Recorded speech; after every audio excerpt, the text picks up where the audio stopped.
It was dark by the time Michaela slowed, and again, only the stars lit the way. They were far from anywhere.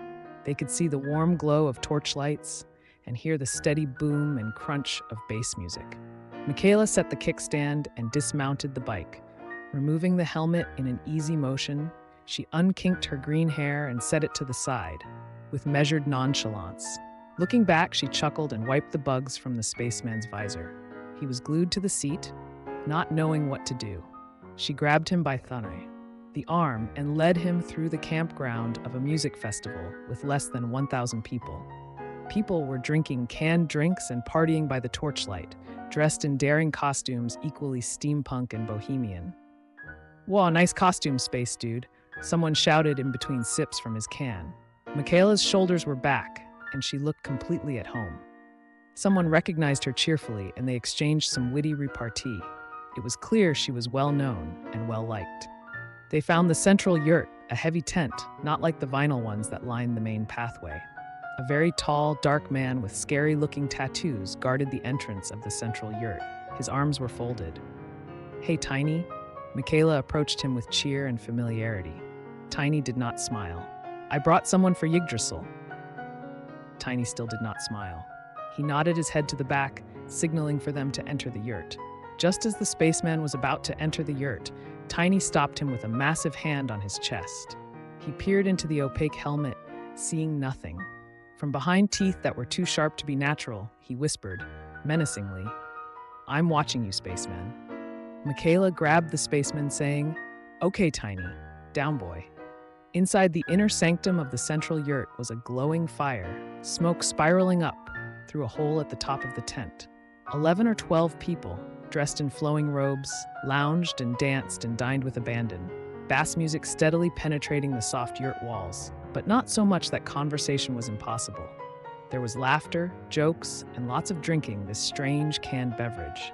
Spaceman noticed on the tan, slender, cylindrical can the word Cinna, written diagonally in red bubble letters. Michaela searched the yurt with her eyes until she found who she was looking for. A curly-haired maiden, contraposture, reclining on a mountain of silk pillows atop a Persian rug. She wore cat ears on her head and was as lithe and wispy as a young willow. "Hey, Yggy." Michaela waved and walked over, familiar. Spaceman remained close to the entrance. Yggdrasil smiled and motioned for a hug without getting up. The green-haired mechanic delivered, and they rocked the tight hug back a few times before releasing. Michaela sat down crisscross applesauce. Yggdrasil maintained her majestic reclination. "So what's your story, stranger?" Yggy inquired lazily, as if she just woke up from a nap. Michaela smiled, grabbed her boots with both hands, then arched her back into a comfortable sukhasana. She began, shoulder back. "Well, my story is actually pretty boring compared to my new friend. I've been just working, doing my thing, fixing bikes and stuff. Then this dude comes into my garage, and he's wild. Just wait till you get a look at him." The cat-eared yurt leader scoped him out nonchalantly by extending her neck. "So what's his story?" Before she could explain, Spaceman popped his helmet off, and it receded into his spacesuit like a contracting toy lightsaber, revealing his humanoid face that was off, just different enough to be weird. Yggy beckoned to him to come closer. He approached until he was standing just feet in front of her. Yggdrasil's eyes flitted back and forth between the unhelmeted spaceman and the space around his head.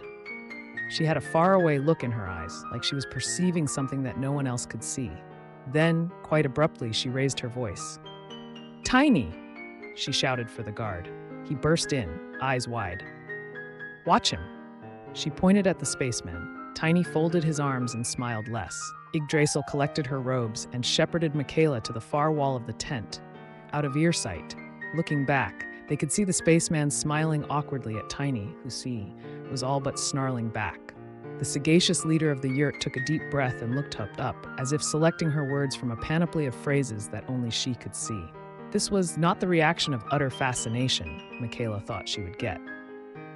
"Hey, Yggy, what's wrong?"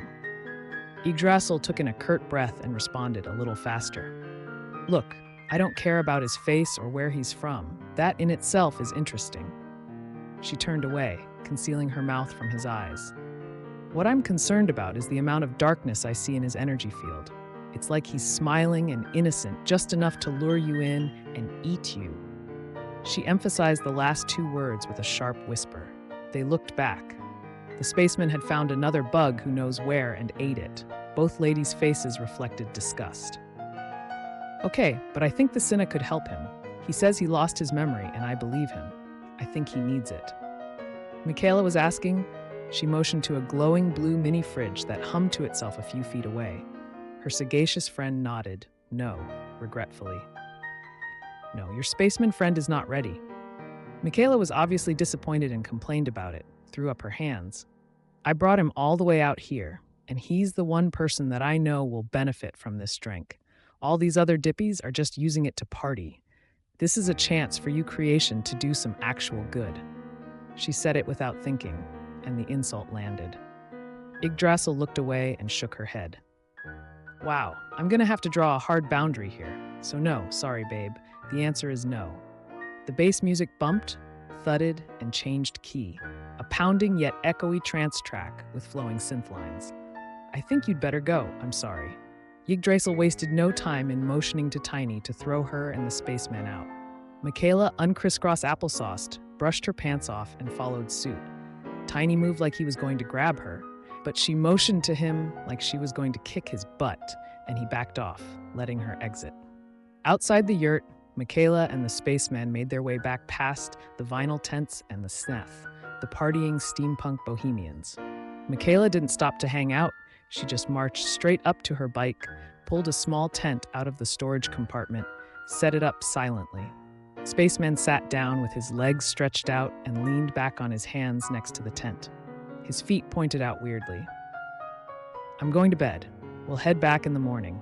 You can sleep in here if you want, but don't be weird, intoned Michaela.